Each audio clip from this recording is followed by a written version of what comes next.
The last day at school.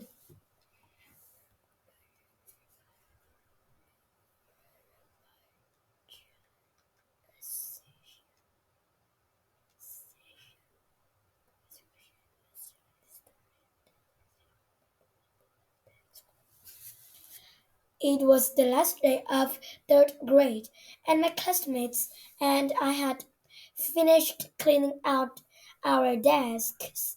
Our teacher, Mr. Brown, had passed out the summer reading lists. We had even shared our goals for the summer. Mine was to go fishing during my family's camping trip. What's next? I wondered, tapping my feet impatiently under my desk. Mr. Brown stood up and cleared his throat loudly. Now's the time you've all been waiting for, he announced.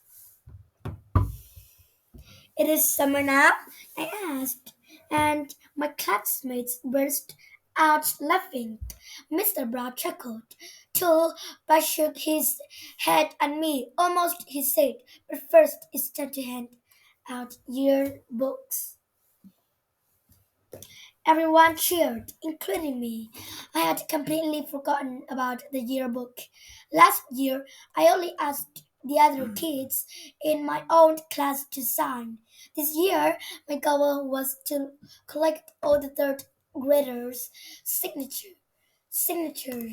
I watched excitedly as Mr. Brown produced a tall stack of yearbooks from a box under his desk.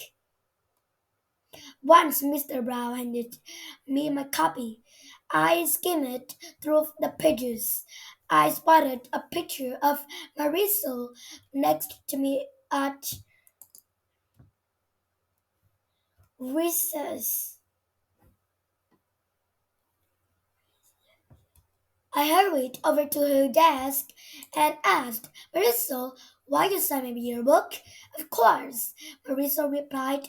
She took her special pink pen out of her backpack just for the occasion. She even dotted the I in her name with a heart.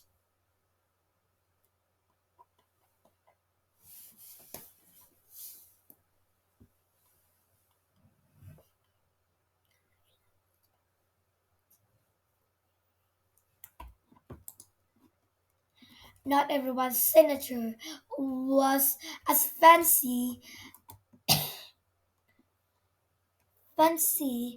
as Marisol. Still, pretty soon I got my whole class and Mr. Brown to sign my yearbook.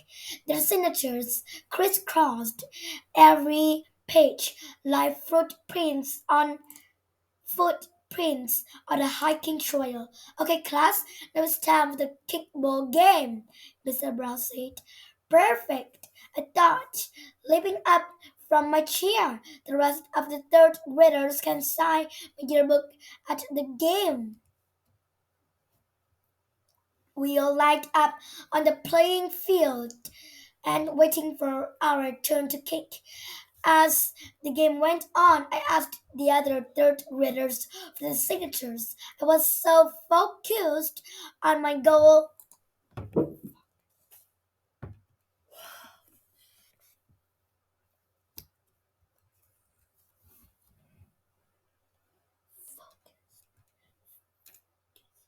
focused on my goal, that I hardly noticed when Frankie scored the winning run. By then, I had all the third graders' signatures in my yearbook except one.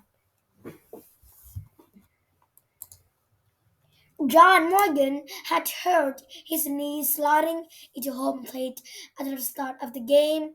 He had gone to see the Schooners and had not come back.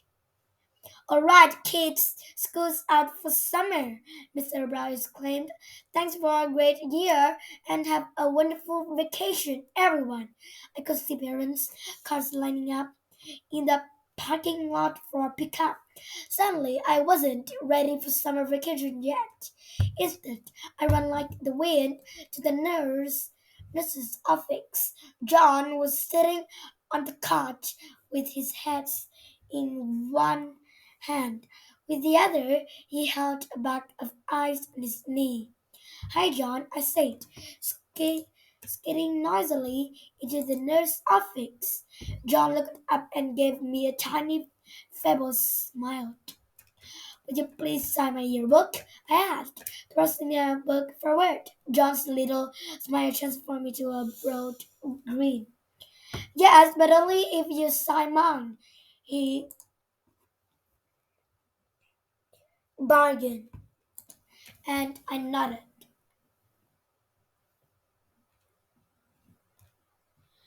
We traded our books. I opened his and saw only a few names scattered here and there. When I looked over at John, he was running his fingers over all my signatures. I wanted to have everyone sign mine this year, he said sadly. And then I got stuck in here. His shoulders slumped in disappointment. He smiled and turned back into a frown. I know what we can do. I told him. My parents said I can have a big birthday party in July. If you come, you can have lots of kids sign it then. Really? John asked, and his whole face lit up again. Definitely, I declared, nodding with enthusiasm. Enthusiasm. Enthusiasm. That would be great, he said.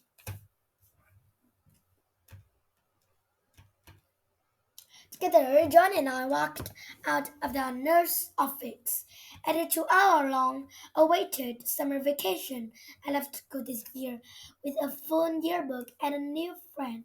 I'm not about to wait to start the summer, don't you think?